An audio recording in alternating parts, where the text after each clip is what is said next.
Hello' guys, কি খবৰ? আশা কৰিছোঁ আপোনালোকে সকলোৱে ভালে আছে। মই আকৌ আপোনাৰ তাতে আহিছোঁ আকৌ যোনটো চেপ্টাৰ 3 আছে তাৰ পাৰ্ট 2টো লৈ পিনে। আপোনালোকক পাৰ্ট 1টো মই আশা কৰিছোঁ আপোনালোকে গোটেইখিনি চাইছে, কাৰণ বস্তুখিনি লিংকড আছে। আপোনালোকে সেইটো গোটেইখিনি চালে আপোনালোকে এইটো ভালদৰে বুজি পাব। পাৰ্ট 1ত আমি বহুত ধৰণৰ বস্তুখিনি পঢ়িলোঁ। আপোনাৰ ল অফ যোনবোৰ আছিলে তোমালোকৰ কেমিকেল ৰিয়েকশ্যনৰ যোনবোৰ ল আছিলে, এটম কাক কয়, মলিকিউল কাক কয়, ভেলেঞ্চি কাক কয়, আয়নছ কাক কয়, কেনেকৈ ফৰ্ম হয়, সেইবোৰ আমি গোটেইখিনি পঢ়িছিলোঁ। আমি শেষ কৰিছিলোঁ যে ডেল্টনৰ এটমিক মাছৰ থিয়ৰিটোৱে আমাক কেনেকৈ যোনটো ল অফ কেমিকেল ৰিয়েকশ্যনছ আছে কেনেকৈ এইটো জাষ্টিফাই কৰিলে। এতিয়া আমি ইয়াতে তাৰে পিছৰখিনি পঢ়োঁ হওক। আমি আৰম্ভ কৰিম ডেল্টমিক এটমিক থিয়ৰিৰে। তো ডেল্টমিক এটমিক থিয়ৰি আমাক কি বুলি কয় যে তেওঁৰ তোমাৰ টোটেল 6টা ষ্টেটমেণ্ট আছিল এইটো থিয়ৰিত। এণ্ড 6টা ষ্টেটমেণ্টে প্ৰায় একে কথাই হয়, বহুত ইজি হয়। যদি ষ্টেটমেণ্টকেইটা বুজি পায়, পৰীক্ষাত আহিলে এইটো 5 মাৰ্কৰ কাৰণে আহে। পৰীক্ষাত আহিলে তোমালোকে পূৰা 5 out of 5 পাবা। এই ষ্টেটমেণ্টকেইটা খালি মনত ৰাখিবা। মই অসমীয়াতে কৈ দিম, তোমালোকে এইটো ইংলিছত ট্ৰেঞ্চলেট কৰি দিব পাৰিবা। ডেল্টনে আমাক কয় যে যিমানবোৰ মেটাৰ আছে, মানে চব মেটাৰবোৰ এটা সৰু সৰু পাৰ্টিকল দি বনোৱা হয়, আৰু সেই পাৰ্টিকলটোকে আমি এটম বুলি কওঁ। ফাইন, আমি এটম কি আমি পঢ়ি আহিছোঁ। তাৰ নেক্সট তেওঁ কৈছিলে যে এই যোনবোৰ এটম আছে এইবোৰ আমি ইয়াৰ কেতিয়াও ডিভাইড কৰিব নোৱাৰোঁ। ফাইন, আমি গম পালোঁ চবতকৈ সৰু ইউনিটটো এটম আছিলে, তো আমি তাক অভিয়াছলি ডিভাইড কৰিব নোৱাৰোঁ। হৈ গ'ল। এটম তোমাৰ এটা এলিমেণ্টৰ কাৰণে যোনটো হেৰি থাকে, মানে এটা এলিমেণ্টৰ যোনটো তোমাৰ এটম থাকে, মানে সেই এটমটোৰ তোমাৰ আইডেণ্টিকেল মাছ, মানে একে মাছ আৰু একেই কেমিকেল প্ৰপাৰ্টিজ থাকিব। একে মাছ মানে তোমাক মই যদি এটা এটম কওঁ যে গুৱাহাটীত তোমাৰ এটা এটমৰ মাছ ছ'ডিয়ামৰ 23, সেই এটমৰ যোনটো মাছ থাকে আমেৰিকাত গৈ পিনে 29 হৈ নাযায়, সেইটো ছেইম থাকিব। সেইটোৱে মিন কৰিছে। অ'কে। আৰু তেওঁ লগতে ইটোও কৈছে 4th পইণ্টটো যে বেলেগ বেলেগ এটমৰ বেলেগ বেলেগ তাৰ নিজা মাছৰ বেলেগ বেলেগ কেমিকেল প্ৰপাৰ্টি থাকে। মানে যদি তোমাৰ ছ'ডিয়ামৰ যদি এটমিক মাছ 23 হয়, পটেছিয়ামত 23 নহয়, পটেছিয়ামত 24 হ'ব পাৰে, 25 হ'ব পাৰে, যি হওক আৰু, বাট পটেছিয়ামত 23 নহয়। চবৰে এটা ইণ্ডিভিজুৱেল এটমিক মাছ থাকে। আৰু তেওঁ কৈছে যে এটমবোৰে কম্বাইন কৰি পিনে এটা হেৰি ফৰ্ম কৰে, মলিকিউলছবোৰ ফৰ্ম কৰে। সেইটো আমি গমেই পালোঁ। আৰু যোনটোত তোমালোকৰ হেৰি আছে the relative number and the kinds of atom, মানে বেলেগ বেলেগ এটমছ যদি ফৰ্ম কৰে, এটা কাৰ্বন আৰু এটা অক্সিজেন, এটা কাৰ্বন এণ্ড দুটা অক্সিজেন ফৰ্ম কৰে, কাৰ্বন ডাই অক্সাইড ফৰ্ম কৰে, তো সেনেকৈ কম্পাউণ্ড ফৰ্ম হয়। এই গোটেইখিনি বস্তু আমি আগতে অলৰেডি পঢ়িছোঁ, এইখিনিত জানিব লগা একো নাই। ইয়াতে মই লিখি দিছোঁ, এইটো ডাইৰেক্ট তোমালোকে লিখি দিব পাৰা পৰীক্ষা। এইটো ডাইৰেক্ট এনচাৰত আছে, তোমালোকে ডাইৰেক্ট লিখি দিব পাৰা ডেল্টনছ এটমিক থিয়ৰি কি কয় আমাক। অ'কে। ইয়াৰ পিছত আমাক এটা বস্তু কি লাগে যে আমি যোনটো ইউনিট মাছ থাকে, আমিতো ধৰা আমি গম পালোঁ যে অক্সিজেনৰ AMU 16 হয়, বা তোমাৰ কাৰ্বনৰ 12 হয়। তো সেইখিনি যে আমি পালোঁ, সেইখিনি আমি বাৰু ডাইৰেক্ট পালোঁ এটা এটমৰ। কিন্তু যদি এটা মলিকিউলৰ থাকে, আমি তাৰ মাছ কেনেকৈ ওলাম? ভেৰি চিম্পল হয়। যদি তোমাৰ মলিকিউলটো ছাপ'জ মই তোমাক ক'লোঁ H2O, আমি কি কৰিম 2 × mass of hydrogen plus mass of oxygen, যোনটো পাওঁ সেইটোৱে তোমাৰ H2Oৰ মাছ হ'ব। ক্লিয়াৰ? এইটো ফৰ্মুলাটো মই ইয়াতে লিখি দিছোঁ। Unit mass of an molecule আমি কেনেকৈ ওলাওঁ, এয়া এনেকৈ আহি যায়। মনত ৰাখিলোঁ, এটা এক্সাম্পল দিছোঁ, জাষ্ট এড কৰি দিলোঁ। তাতে যিমানটা এটম আছে, যেনেকুৱা ৱাটাৰৰ H2 মানে দুটা এটম আছে, তো হাইড্ৰজেনৰ দুটা এটম আছে কাৰণে 2 × mass of hydrogen plus unit mass of oxygen. Clear? একদম চিম্পল হয়। বুজি পাইছা এইখিনি? এতিয়া আহা আমি এটা বস্তু, ইম্পৰ্টেণ্ট বস্তু, এই গোটেই চেপ্টাৰটো এটা ইম্পৰ্টেণ্ট বস্তু হ'ল মূল কনচেপ্ট। এতিয়া আহা আমি এই মূল কনচেপ্টটো আমি বুজোঁ অকণমান। হোৱাট ইজ দিছ মূল কনচেপ্ট? এতিয়া আমি যে এটা ৰিয়েকশ্যন পাইছিলোঁ ৱাটাৰ কেলকুলেশ্যনৰ, মানে ৱাটাৰ ফৰ্মেশ্যনৰ, যোনটো আছিলে তোমাৰ কি 2H2 + O2 gives us 2H2O। এইটো আমাৰ ৰিয়েকশ্যন। ফাইন। এই ৰিয়েকশ্যনটোৰ পৰা আমি কি গম পাওঁ? প্ৰথমতে আমি কি গম পাইছোঁ যে একদম সহজভাৱে চাবা, দুটা হাইড্ৰজেনৰ মলিকিউল, ফাৰ্ষ্ট কেছ না এইটো, দুটা হাইড্ৰজেনৰ মলিকিউল এটা অক্সিজেনৰ লগত ফৰ্ম কৰি পিনে দুটা ৱাটাৰৰ মলিকিউল ফৰ্ম কৰিছে। প্ৰথম সেইটো গম পালোঁ। ক্লিয়াৰ? এতিয়া আমি জানো যে এটা হাইড্ৰোজেনত এটমিক মাছ ইউনিট হাইড্ৰোজেনৰ এটমিক মাছ ইউনিট 2 হয় অক্সিজেনৰ এটমিক মাছ ইউনিট 16 হয় তো ইয়াতে H2 কিমান হ'ব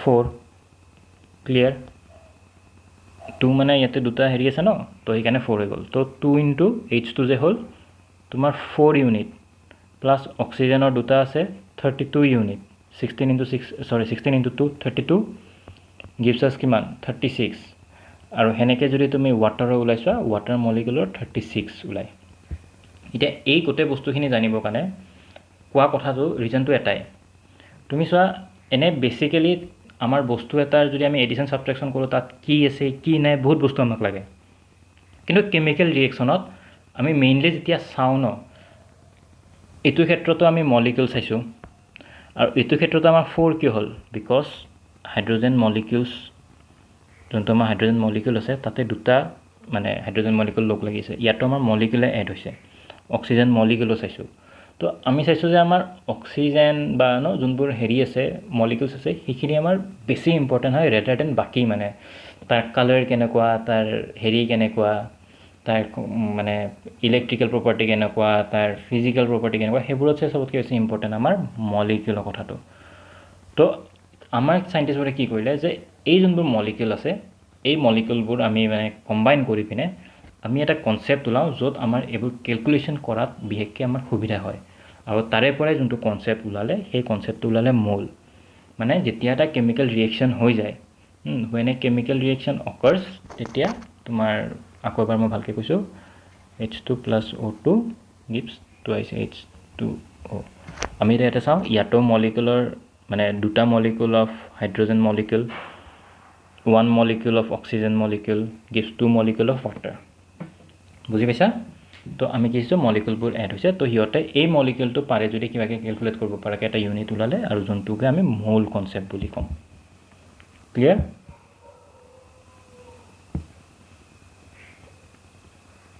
এটা মই লিখি দিছো তোমালোকক এটা চাব পাৰা এটা এই যে মোল কনসেপ্টটো উলালে হেতুৰ মিনিংটো কি হয় এই মোল কনসেপ্টটো বৰ আমি কেনেকৈ আহিলে কিয় আহিলে আমি গম পালো বাট হেতু হয় কি নেক্সট আমি এটা হেতু পঢ়িম এটা মোল মানে কি বুজাই গম পাইছা এটা ভিয়তে আমাক মোল কনসেপ্টটো দিলে মোল এটা ইউনিট দিলে তো 1 মোল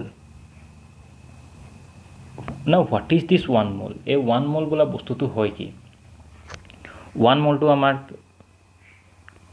বিহেকে দুটা বস্তুৰ লগত আহে এটাটো হল তাৰ মাস আৰু এটা হল তাৰ number is always 6.022 into 10 to the power minus 23 which is Avogadro's number fine আৰু এটো মাস মানে AMU বা GMU গ্ৰাম এটমিক মাস যি থাকে আৰু হেখিনি ক্লিয়াৰ বুজি পাইছা তোমালোকে এটা মোল মানে কি কয় আৰু তোমালোকৰ হেৰি কি হয় Avogadro's number to কি হয় এটা Avogadro's যোনটো নাম্বাৰ আছে ন 6.02 into 10 to the power 23 হেতু তোমালোকে মনত ৰাখা হেতু মনত ৰাখিব লাগিব এটা এই নাম্বাৰটোৰ মহত্ব কি হয় আমাক এটা হিট প্ৰথমতে হেতু লাগে ফাইন প্ৰথমতে আমি নাম্বাৰটো মহত্ব ওলাও 6.022 into 10 to the power minus 23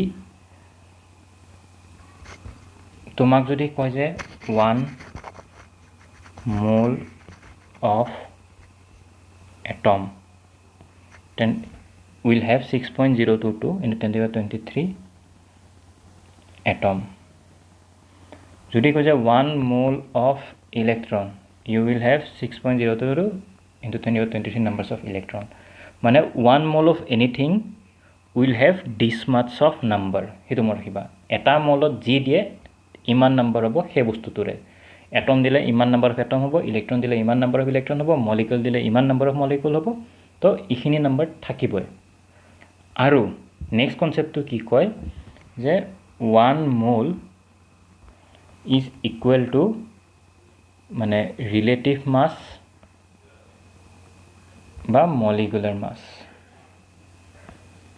যোনটো দিয়ে তোমাৰ এটম দিলে এটমে ৰিলেটিভ মাস হ'ব মলিকুল দিলে মলিকুলাৰ ৰিলেটিভ মাস হ'ব তেনেকুৱা টাইপৰ ফাইন এতিয়া এই 6.02 × 10⁻23 যে আছে সেইটোক আমি এভোগাড্ৰছ কনষ্টেণ্ট বা এভোগাড্ৰছ নাম্বাৰ বুলি কওঁ আৰু তেওঁ এজন ইটালিয়ান সাইন্টিষ্ট আছিলে আৰু তেওঁ এইটো দিছে যে 1 মল অফ এনিথিং ইজ 6.02 × 10⁻³ নাম্বাৰছ হয় এটা সেইটো কি মিন কৰে সেইটো কি মিন কৰে মই তোমালোকক বুজাই আছো এতিয়া মই তোমাক কৈছো আটা মড আছে না অক্সিজেনৰ 16 ইউনিট আছিল এটমিক মাস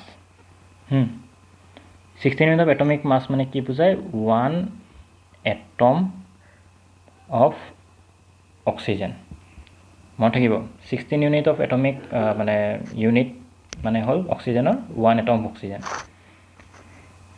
এই যোনটো ইউ আছিলে হেতু যদি আমি জি লকে চেঞ্জ কৰি দিও মানে হা গ্রাম ইউনিট মাসলকে দি দিও তো তেতিয়া কি হয় 16 gram of oxygen is equals to 1 mole which is equals to 6.022 into 10⁻23 atoms আমি অক্সিজেনৰ এটমত আছো তো এটম এই যোনটো ইউ আছে ইউনিফাইড মানে ইউনিট আছিল হেতু আমি খালি গ্ৰামলৈকে ট্ৰান্সফাৰ কৰি দিব লাগে হেতু ট্ৰান্সফাৰ দিলে আমি যেনেকুৱা ৰিলেটিভ এটমিক মাস কওঁ হেতু গ্ৰাম এটমিক মাস হ'ব আমাৰ তেতিয়া জাস্ট ইউ টু জি লকে চেঞ্জ কৰি দিলে তো গ্ৰাম এটমিক মাস তাতে বেলেগ জানিব একো নাই just change this U to G হেতু গ্ৰাম এটমিক মাস আৰু তাতে একো জানিব লগা নাই এন যেতিয়া জি দি দিবা তেতিয়া মোল আহি যাব আৰু যেতিয়া মোল আহি যাব তেতিয়া তাৰ নাম্বাৰটো আহি যাব খালি সেইখিনি মনত ৰাখিলে হ'ল ক্লিয়াৰ এটা মই দি দিছো অলপ বস্তুখিনি বুজিব কাৰণে সুবিধা হোৱাকে এতিয়া আহিলে যে আমি যে এই অতনতটো কলে মই এএমইউ টো যেতিয়া গ্ৰামত দিয়ে আমি তাক গ্ৰাম ইউনিট ওয়েট বুলি কওঁ ঠিক তেনেকে আমি যদি যোনটো মলিকিউলছ থাকে মলিকিউল আমি এই এএমইউৰ ফৰ্মুলাটো দিছিলো 2 ইনটু হাইড্ৰোজেন আৰু অক্সিজেন ওলাই পিনে যিমান হয় ওয়াটাৰৰ কাৰণে মই তাক কৈছিলো আগৰ স্লাইডখনত ঠিক তেনেকে আমি যেতিয়া মলিকিউলৰ যোনটো মাস থাকে হেতু ইউ নিদি পিনে আমি জি দিও হেতু আমাৰ গ্ৰাম মলিকিউলাৰ মাস হৈ যায় আৰু এই গ্ৰাম মলিকিউলাৰ মাস বা এটম গ্ৰাম এটমিক মাস হেগেটাকে আমি কওঁ যে মোলাৰ মাস আমাক যদি হোৱাট ইজ মোলাৰ মাস এই দুটা মিলি পিনে আমাৰ মোলাৰ মাস হয় যদি তোমাৰ এটমৰ হয় এটমৰ মোলাৰ মাসটো গ্ৰাম এটমিক মাস হ'ব যদি মলিকিউল হয় মলিকিউলাৰ এটমিক মলিকিউলাৰ মাসটো হ'ব গ্ৰাম মোলাৰ মাসটো হ'ব গ্ৰাম মলিকিউলাৰ মাস ক্লিয়াৰ একদম যদি সিম্পল ভাষাত যদি মই তোমাক ক'ব যাওঁ নাম্বাৰ অফ মোলস মই 1 মোল মানে কি কৈ দিছো এতিয়া যদি আমাক নাম্বাৰ অফ মোলস ওলাব দিয়ে আমি কেনেকৈ ওলাম নাম্বাৰ অফ মোলস মানে মই তোমাক ক'লো যে 16 gram 16 gram is equals to 1 mole of oxygen আমি পাইছিলো 32 গ্ৰাম কিমান হ'ব obviously 2 মোল অফ অক্সিজেন এটো আমি কেনেকৈ পালো এটো আমি পালো যে 32 divided by 16 মানে given mass by standard মানে 1 molar mass gives us the number of moles fine একদম সহজভাৱে চাবা যদি বুজিব চাও তোমালোকে তোমাৰ ফ্ৰেন্ডছ আছে তোমাৰ হাতত 20টা আম আছে 20টা আম তুমি তোমাৰ ফ্ৰেন্ডছক দিব লাগে প্ৰত্যেকটাকে 5টা আম দিব লাগে তোমাৰ তাতে বহুতটা মানে देयर आर मेनी फ्रेंड्स এটা তুমি হে 20টা আম 5টা আমকে তুমি কিমান টাক দিব পাৰিবা অকল 4টা ফ্ৰেন্ডকে দিব পাৰিবা তাৰমানে তোমাৰ গিভেন যোনটো মাস আছিল 20 পাৰ ইউনিটৰ মাস হল 5টা তো নাম্বাৰ অফ মোলস কিমান হ'ব 4টা সিম্পল তাতে একো মানে হেভি একো জানিব লগা নাই খালি হিখিনি ক্লিয়াৰ বুজি পালা আহা চ্যাপ্টাৰটো আমাৰ বৰ্তমান বৰ শেষ হৈ গল কিন্তু মই তোমালোকক এটা ব্ৰিফ ৰিভিউ এটা দিম মানে চ্যাপ্টাৰটো যতে মানে বুজি পোৱা তোমালোকৰ কাৰণে সুবিধা হয় প্ৰথমতে তো পিৰিয়ডিক টেবুলখন কি আমি চাইছিলো হেটো মনত ৰাখিলে হ'ল তাই নেক্সট আমাৰ কেনেকে আহিলে কোনবোৰ ফিলোসফাৰে ইন্ডিয়ান হক বা গ্ৰীক ফিলোসফাৰে কেনেকে আমাৰ এটমৰ কনসেপ্টটো দিছিলে পৰমাণু এনল হেবো কৈ কোনে আমাক কেনেকে কনসেপ্টটো দিছিলে আমি হেতু উলালো উলাৰ পিছত আমি কি পালো এটম কি হয় আমি পঢ়িলো এটম আৰ দা স্মলেষ্ট বিল্ডিং ইউনিট আমি গম পালো বহুতটা এটম লোক লাগি এটা মলিকিউল হয় যদি দুটা এটম লোক লাগি এটা মলিকিউল হয় আমি তাক ডাইএটমিক মলিকিউল বুলি কওঁ যদি তিনটা এটম লোক লাগি পিনে এটা মলিকিউল ফৰ্ম আমি তাক ট্ৰাইএটমিক মলিকিউল বুলি কওঁ যদি বহুতটা লগ লাগি পিনে হয় আমি তাক পলি এটমিক বুলি কওঁ, আমি সেইখিনি পালোঁ। তাৰ নেক্সট আমি কি পালোঁ যে এটমৰ মাছ থাকে, এটমিক মাছটো আমি ডাইৰেক্টলি আমি হেৰি কৰিব নোৱাৰোঁ, জুখিব নোৱাৰোঁ, তো আমি উইথ ৰেচপেক্ট টু ছামৱান আমি জোখোঁ। যেনেকৈ মই তোমালোকক কৈছিলোঁ যে বিৰ ৱেইটটো 10 কিলো, সেইটো আমাৰ ষ্টেণ্ডাৰ্ড হৈ গ'ল, এৰ কিলোটো 5 কিলো, তো উইথ ৰেফাৰেঞ্চ টু বি এৰ ওজনটো আধা, উইথ ৰেফাৰেঞ্চ টু বি চিৰটো আছিলে 1.5 kilo, with reference to B ডিটো আছিলে 2 কিলো। তো তেনেকৈ আমি ৰিলেটিভ এটমিক মাছ ওলাওঁ। সেনেকৈ আমি মলিকুলাৰৰ মাছ ওলাওঁ। মলিকুলটো মাছটো আমি কেনেকৈ ওলাওঁ, যদি দুটা হাইড্ৰজেন এটম থাকে আৰু এটা অক্সিজেন এটম ৱাটাৰৰ কাৰণে, তো আমাৰ কি হ'ব 2 ইনটু হাইড্ৰজেন এটম এটাৰ তোমাৰ কিমান হেৰি হয় সেইটো ওলালোঁ। আৰু অক্সিজেনৰটো আমি বেলেগকৈ ওলালোঁ। ফাইন, আমি এটম পালোঁ, এটমিক মাছ পালোঁ। তাৰপিছত এটমৰ চিম্বলছখিনি আমি কেনেকৈ লিখোঁ, লেটিন নেমছৰ পৰা আমি ছ'ডিয়ামটো এনে হৈ গ'ল বা গ'ল্ডটো AU হৈ যায়, সেইখিনি আমি কেনেকৈ পালোঁ আমি সেইটো পঢ়িলোঁ। তাৰে পিছত আমি কি পঢ়িলোঁ যে 1 ইউনিটটো কি হয়, 1/12 অফ কাৰ্বন 12ৰ যোনটো হেৰি আছিলে আমাৰ মাছ আছিলে, তাৰে 1/12টোহে আমি 1 ইউনিট বুলি ধৰোঁ। কাৰ্বন 12টো মানে মই যে তোমাক কৈছিলোঁ এটা কেকৰ 12 পিচ কৰিলা, তাৰে এপিচৰ যোনটো ৱেইট হ'ব সেইটোৱে 1 ইউনিট হ'ব। আৰু যদি গোটেই কেকটো যদি কাৰ্বন হয় তাৰে এপিচ যোনটো ল'বা সেইটোৱে তোমাৰ 1 ইউনিট হ'ব। তো সেনেকৈ আমি ৰিলেটিভ এটমিক মাছটো কেনেকৈ ওলাব পাৰোঁ যে তোমাৰ যিমান ৱেইট দিয়া আছে কম্পাউণ্ডটোৰ, সেই কম্পাউণ্ডটোৰ ৱেইটৰ লগত যদি সেই মানে 1/12 মানে সেই এক পিচ কেকৰ ৱেইটটোক যদি মানে কেকটোৰ ৱেইটটো দি যদি ডিভাইড কৰি দিয়া, আমি ৰিলেটিভ এটমিক মাছ পাই যাওঁ। হয়নে? তাৰে পিছত মই তোমালোকক টেবুল কেইখনো দিছিলোঁ। তাৰপিছত এটম কেনেকৈ থাকে মই তোমালোকক কৈছিলোঁ, মলিকুলাৰ কনচেপ্ট দিছিলোঁ। তাৰ নেক্সট আয়নছ কেনেকৈ ফৰ্ম হয় মই তোমাক কৈছিলোঁ, বাই শ্বেয়াৰিং অফ ইলেক্ট্ৰনছ। যোনে ইলেক্ট্ৰনটো এৰি দিব মানে বেলেগক দি দিব, সি হ'ব পজিটিভলি চাৰ্জ, কাৰণ তাৰ ইলেক্ট্ৰন এটা গুচি গ'ল মানে তাৰ নিগেটিভ চাৰ্জ এটা গুচি গ'ল, কাৰণ ইলেক্ট্ৰন আৰু প্ৰটনছ ইকুৱেল এমাউণ্টত থাকে। যদি তোমাৰ ইলেক্ট্ৰন এটা গুচি যায় তেতিয়া সেই এলিমেণ্টটো পজিটিভলি চাৰ্জ হৈ যায়। পজিটিভলি চাৰ্জ হ'লে আমি তাক কি ক'ম, কেটায়ন। আৰু যোনে ইলেক্ট্ৰনটো ল'লে সি নিগেটিভলি চাৰ্জ হ'ব, আমি তাক কি ক'ম, এনায়ন। হয়। আৰু সিহঁতৰ যোনটো কম্বাইনিং পাৱাৰ থাকে এইটো ভেলেঞ্চি। মই যে তোমালোকক দেখাইছিলোঁ অক্টোপাছৰ 8খন ভৰি সি ষ্টেবল আছে, মকৰাৰ 8খন ভৰি ষ্টেবল আছে, কিন্তু বাকী পকেমনকেইটা ষ্টেবল নাছিলে। ফাইন, সেইটো দেখাইছিলোঁ। তাৰ নেক্সট আমি কেনেকৈ লিখোঁ তাৰ ফৰ্মুলাবোৰ, যেনেকুৱা মেটেলটো আগত, নন মেটেলটো পিছত, ছেকেণ্ড লেটাৰটো সদায় সৰু হয়, ফাৰ্ষ্ট লেটাৰটো সদায় কেপিটেল থাকে। তো সেইখিনি আৰু যেতিয়া পলি এটমিক হেৰি হয় আয়নছ হয় তেতিয়া ব্ৰেকেটৰ মাজত থাকে, সেইখিনি কৈছিলোঁ। তোমালোকৰ এক্সাম্পলত থকা মানে বুকত থকা কেইটামান মই কেনেকৈ ভেলেঞ্চিখিনি ক্ৰছ হৈ পিনে বহাই, যেনেকুৱা হাইড্ৰজেনৰ ভেলেঞ্চি 1, অক্সিজেনৰ ভেলেঞ্চি 2, কিন্তু যেতিয়া লিখিম H2O লিখিম, মানে ভেলেঞ্চিকেইটা ক্ৰছ হৈ যায়, সেইটো এটা কৈছিলোঁ মই তোমালোকক, মনত পৰিছে যদি। আৰু তাৰে পিছত কেমিকেল ৰিয়েকশ্যনছ ফৰ্ম হয়, কাক ৰিয়েক্টেণ্ট কয়, কাক প্ৰডাক্ট কয়, সেইখিনি ক'লোঁ। তাৰে আমি law of conservation of mass, law of constant প্ৰপৰ্শ্যন, সেইখিনি ক'লোঁ। ডেল্টনছ এটমিক থিয়ৰিও পঢ়িলোঁ। তাৰপিছত আমি মল কনচেপ্টটো বুজিলোঁ।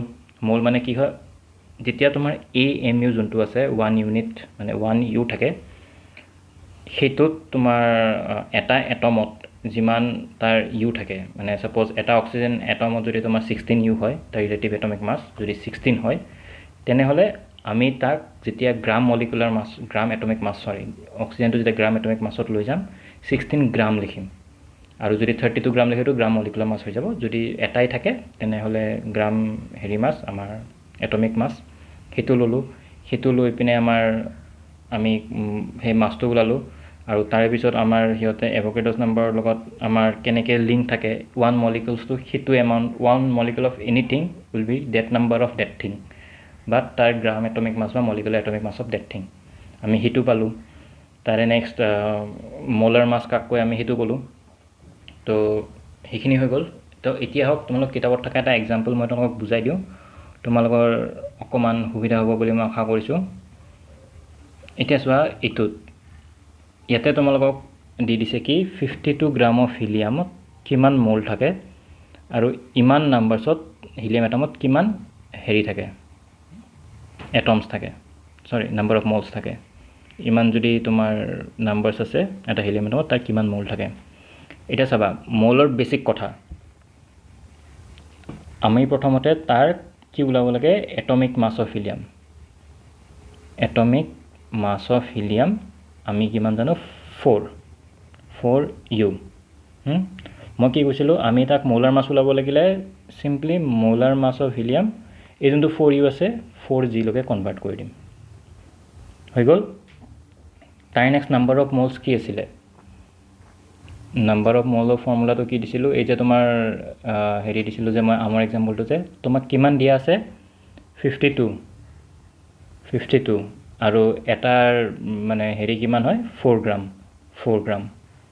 গ্ৰাম গ্ৰাম কেঞ্চেল গ'ল তো মল হেজ নো ইউনিট মনত ৰাখিবা আৰু 52 4 দি গ'লে 13 পাম তো 13 মোলছ ক্লিয়াৰ আৰু তাৰে নেক্সট মই তোমাক আৰু এটা কথা কি কৈছিলোঁ যে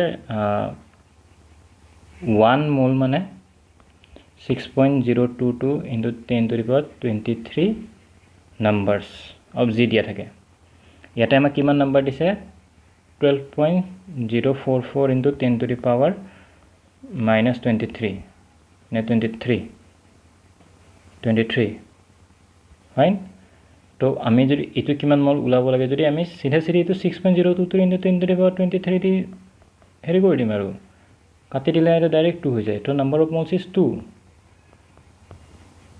বুজি পাইছা নে নাই একদম সিম্পল কনসেপ্ট হয় there's nothing very hard about it just that তুমি এটা বস্তু বুজি পাব লাগে কি এটমছ টু সিঙ্গুলাৰ প্ৰথমতে এটম থাকে এটমটো কম্বাইন কৰি পিনে মলিকিউলছ হয় যেতিয়া সেম মানে এটমৰ মাজত ফৰ্মেশন হয় অক্সিজেন তেতিয়া আমি তাক ডাইএটমিক ট্ৰাইএটমিক হেনেকৈ আমি ডিনোট কৰোঁ আৰু যদি বেলেগ হয় যেনেকুৱা কাৰ্বন আৰু অক্সিজেনৰ মাজত হয় বা হাইড্ৰোজেন আৰু অক্সিজেনৰ মাজত হয় তেতিয়া আমি তাক কম্পাউণ্ডছ বুলি কওঁ হিহঁতৰ আমি কিছুমান বস্তু মনত ৰাখিব লাগিব যেনেকুৱা unit weight atomic number atomic mass সেইখিনি মই টেবুলত দি দিছোঁ এইখিনি মনত ৰাখিবা আৰু তাৰপিছত মল কনচেপ্টখিনি বেছিকেলি আমি মনত ৰাখিব লাগে মল কনচেপ্ট মানে একো নহয় 1 mole of anything will have 6.022 into 10 to the power 23 numbers of that thing which is equal to the gram molecular mass of that thing মানে হেতুৱে তোমাৰ মিন কৰে মানে এটো মনত ৰাখিবা 1 mole is equals to 6.022 into 10 to the power 10 to the power 23 equals to molar mass fine g দিয়ে 1 mole of atom দিলে গোটেইখিনি atom হ'ব যদি 1 weight of electron দিয়ে গোটেইখিনি electron হ'ব proton দিলে গোটেইখিনি proton হ'ব জাস্ট এই ৰিলেচনটো মনত ৰাখিলে হ'ল তোমালোকে যিমানখিনি এক্সাম্পলছ আছে এক্সাম্পলছখিনি ট্ৰাই কৰি চাবা পাৰনে নোৱাৰা মোক জনাবা কিবা ডাউট থাকিলে মোক সুধিবা কিবা যদি প্ৰবলেম পোৱা মোক সুধিবা মই সদায় আছো তোমালোকৰ সহায়ত ওকে ইয়াতে মই সলভ কৰি দিছো তোমালোকৰ এইখিনি বস্তুখিনি একদম সিম্পল একো নাই ইয়াতে মানে দিস নাথিং তো উইথ দিস মই মোৰ এই লেকচাৰটো শেষ কৰিলোঁ আশা কৰিলোঁ আপোনালোকে মোৰ লেকচাৰটো ভাল পাইছে তোমালোকৰ যোনখিনি ডাউট আছে ডাউটছখিনি ক্লিয়াৰ হৈছে কিবা যদি ডাউট আছে তোমালোকে মোক কমেন্ট সেকশনত কোৱা তোমালোকে মোক মেইল কৰা তোমালোকে মোক টেক্সট কৰা মোক ফোন কৰা কোনো ইস্যু নাই আমাৰ নম্বৰ দিয়া আছে আমাৰ ইমেইল আইডি দিয়া আছে আমি শিওৰ আপোনালোকক সহায় কৰিম আৰু আপোনালোক মোৰ খালি এটাই আশা যে পঢ়ি শুনি ভাল হোৱা বেলেগ আমাক একো নালাগে anything we are ready for you just you need to approach us তোমালোকে আমাক এপ্ৰোচ কৰা আমি তোমালোকক মানে হেৰি কৰিম মানে তোমালোকে গম পাবা না তোমালোকে নিৰাশ হকে নিহি লটকে বুলি যে কয় যে তোমালোকে সেই নিৰাশ নোহোৱা কেতিয়াও তো ফাইন আজি কাৰণে থলো তোমালোকে মই আশা কৰিছোঁ ভিডিঅ'কেইটা ভাল পাবা লাইক শ্বেয়াৰ আৰু কমেণ্ট কৰিবা আৰু প্লিজ তোমালোকৰ তোমাৰ বাকী ফ্ৰেণ্ডছবোৰকো দিবা শ্বেয়াৰ কৰিবা যোনে যিমান যাৰ যিমান সহায় হয় সিমান সহায় হ'লে ভাল নিজৰ লগত থাকাটো ঠিকে আছে বাট তোমালোকে যেতিয়া নলেজ স্প্ৰেড কৰিবা তেতিয়াহে কম্পিটিশন লাইফত যদি তোমালোকে চোৱা নলেজটো তুমি তোমাৰ নিজৰ লগত ৰাখি পিনে যদি ভাবা যে কম্পিটিশন আগবাঢ়িবা সেইটো মিছা কথা তোমালোকে যেতিয়া নলেজ এটা স্প্ৰেড কৰিবা তেতিয়াহে সেই আসল কম্পিটিশনৰ জোশটো পাবা বুজিছা সবে জানে তুমি তাতছে বেছি কেনেকৈ জানিবা তেতিয়াহে ফিলটো আহিব নহ'লে মইতো এইখিনি জানো বাকীটো এইখিনি নাজানে সেনেকৈ থাকিব বাট যেতিয়া সবে গম পায় তুমি তাতছে এক ষ্টেপ ওপৰত যাবা তো that's how you climb your stairs তুমি কিবা এটা গম পাইছা শ্বেয়াৰ কৰিলা but you go one step further সেই ওৱান ষ্টেপ ফাৰ্ডাৰ তাৰপিছত শ্বেয়াৰ কৰিলা then you go one more step further তো তেনেকৈ তুমি বাকীবোৰতছে ওপৰত থাকা বাৰু কিন্তু স্প্ৰেড কৰি you go and climb the stairs মানে এনিৱেজ বাৰু আজি কাৰণে থলোঁ তো বাকী আপোনালোকৰ কিবা প্ৰব্লেম থাকিলে প্লিজ আমাক জনাব ঠিক আছে জয় অসম